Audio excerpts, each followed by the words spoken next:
Assalamualaikum warahmatullahi wabarakatuh.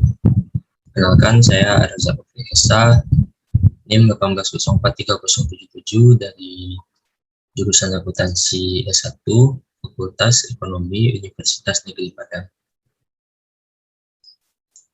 Baik, pada pertemuan kali ini saya akan menjelaskan pemahaman saya mengenai lanjutan materi perkuliahan mata kuliah pengantar kewirausahaan, yaitu tentang kewirausahaan dalam kebijakan industri 4.0 atau 4.0.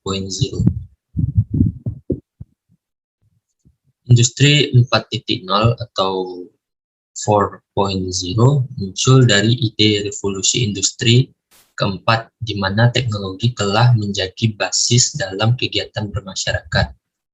Semua proses di era ini dilakukan dengan sistem otomatisasi dalam semua proses aktivasi, di mana perkembangan teknologi internet semakin berkembang, tidak hanya menghubungkan manusia di seluruh dunia, akan tetapi juga menjadi suatu basis bagi proses transaksi perdagangan ekonomi.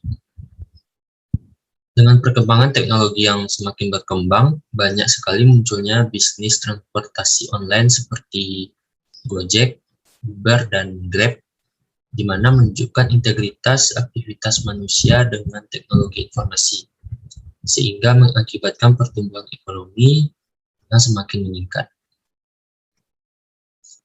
Selain transportasi yang memanfaatkan teknologi informasi dengan memanfaatkan sistem aplikasi berbasis internet, menjadi transportasi yang dipilih oleh masyarakat.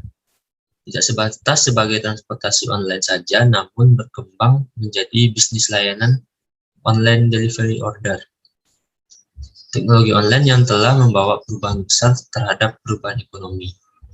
Di era revolusi industri 4.0 ini akan lebih cepat dalam perkembangan produk dan menciptakan konsumen yang beragam dan berdampak terhadap harga relatif murah.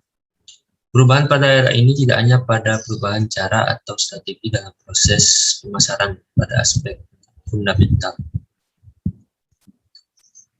Revolusi pada model bisnis di era industri 4.0 ini, yang pertama, memberikan solusi terhadap permasalahan yang dihadapi oleh masyarakat. Jadi pada era industri 4.0 ini dapat memberikan solusi terhadap permasalahan yang ada di tengah-tengah masyarakat. Yang kedua, pada era ini tidak pernah merasa puas dengan hasil yang dicapai, sehingga hal ini dapat berupaya secara terus-menerus melakukan inovasi setiap aspeknya. Yang ketiga, model monopolistik kapitalisme baru, di mana model bisnis perusahaan pada era industri 4.0 ini menganut paham ekonomi berbagi atau sharing ekonomi, sehingga dipersepsikan dapat menjadi solusi kesenjangan ekonomi. Yang terakhir, yang keempat, model pemasaran 3.0. Jika marketing pada era 1.0 fokus pada produk, sedangkan di era 2.0 marketing fokus kepada konsumen, maka pada marketing 3.0 lebih dari di mana perusahaan melihat konsumen tidak hanya sebatas pengguna produk, tetapi melihat konsumen dari multidimensinya sebagai manusia, sehingga konsumen akan memilih produk yang memuaskan keinginannya untuk berpartisipasi, berkreasi, komunitas, dan idealisme. Tentunya saya akan menjelaskan mengenai tantangan dan peluang industri 4.0. Perkembangan teknologi informasi dengan pesat saat ini terjadi otomatisasi yang terjadi di seluruh bidang teknologi dan pendekatan baru yang menggabungkan secara nyata, digital, dan secara fundamental. Dari Chandra Winata tahun 2016. Tantangan yang dihadapi pada era industri 4.0 ini yaitu masalah keamanan teknologi informasi, keandalan stabilitas mesin produksi, kurangnya keterampilan yang memadai, ketidakmampuan untuk merubah oleh pemangku kepentingan, dan hilangnya banyak pekerjaan karena berubah menjadi otomatisasi. Dengan hilangnya banyak pekerjaan karena berubah menjadi otomatisasi, sehingga pengangguran menjadi ancaman yang akan terjadi pada era industri 4.0 ini.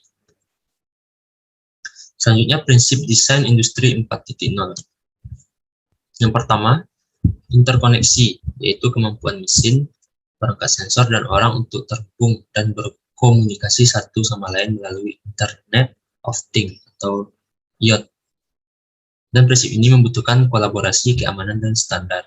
Yang kedua, transparansi informasi, yaitu merupakan kemampuan sistem informasi untuk menciptakan salinan virtual dunia fisik dengan memperkaya model digital dengan data sensor termasuk data dan penyediaan informasi.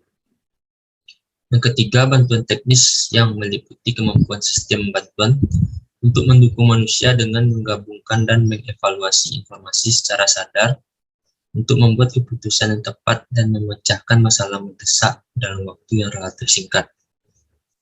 Yang terakhir, yang keempat, keputusan terdesentralisasi merupakan kemampuan sistem fisik maya untuk membuat keputusan sendiri dan menjalankan tugas seefektif mungkin. Dan revolusi industri 4.0 ini dikenal dengan revolusi digital karena terjadi proliferasi komputer dan otomatisasi pencatatan di semua bidang. Karena otomatisasi dan konektivitas di semua bidang akan membuat perubahan secara signifikan di dunia industri dan persaingan kerja menjadi tidak linear. Salah satu karakteristik dari revolusi industri 4.0 ini ialah menerapkan pengaplikasian kecerdasan buatan atau artificial intelligence. Chandra Winata tahun 2016. Selanjutnya, bidang kewirausahaan untuk kemandirian ekonomi. Meningkatnya kemandirian ekonomi pada revolusi model bisnis di era industri 4.0 ini terlihat pada model transportasi konvensional. Hal ini yang dahulu digunakan oleh masyarakat untuk kepentingan mobilitas manusia. Namun di era revolusi industri 4.0, model transportasi konvensional ini tidak lagi digunakan oleh masyarakat. Model transportasi di era industri revolusi 4.0, Gojek dapat memberikan dampak positif dalam perekonomian di Indonesia. Karena dapat memberikan dampak sosial dan ekonomi secara langsung maupun tidak langsung yang dihasilkan oleh Gojek pada perekonomian Indonesia.